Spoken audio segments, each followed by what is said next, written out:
This was a once-in-a-lifetime opportunity.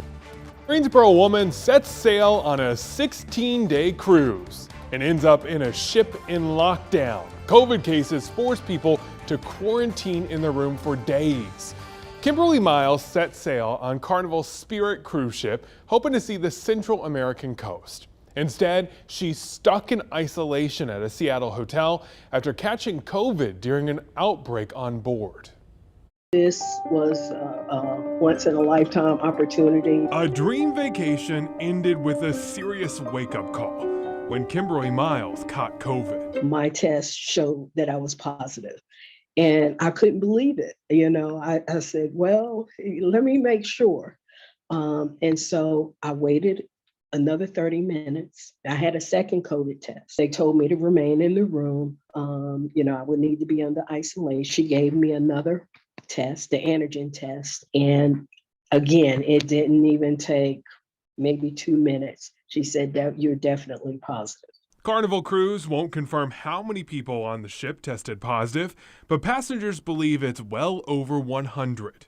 Miles says she was in isolation for 5 days. For others, it was longer. We were in quarantine jail on the Spirit for 11 days. On the ship, other passengers said the response from Carnival was chaotic. I think that they were unprepared. I think they were understaffed. They were overwhelmed. Some passengers say they waited hours for meals and weren't properly isolated. This photo shared by a passenger shows an open door to the quarantine area, and they said they couldn't get a hold of medical staff. We couldn't call anybody. There was nobody that we called. Basically, they sat in the room, you called, and it would ring, ring, ring, and ring all day long. In a statement, a Carnival Cruise Line spokesperson says, in part, all health and safety protocols were closely followed, including vaccination requirements and pre-cruise testing of all guests, and additional measures were implemented during the voyage, including mask requirements for guests. I think Carnival did their best. I knew the risks in going. So I don't blame Carnival for any of that. I made that choice, to go. So that was one ship. Here's some perspective about the entire cruising industry. The CDC's conditional sailing order is no longer mandatory for cruises, but ships can opt into the agency's COVID-19 program for cruise ships.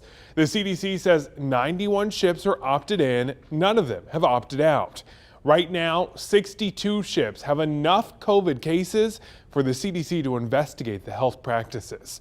14 ships have COVID cases but are under the investigation threshold, and 15 ships are not reporting any cases.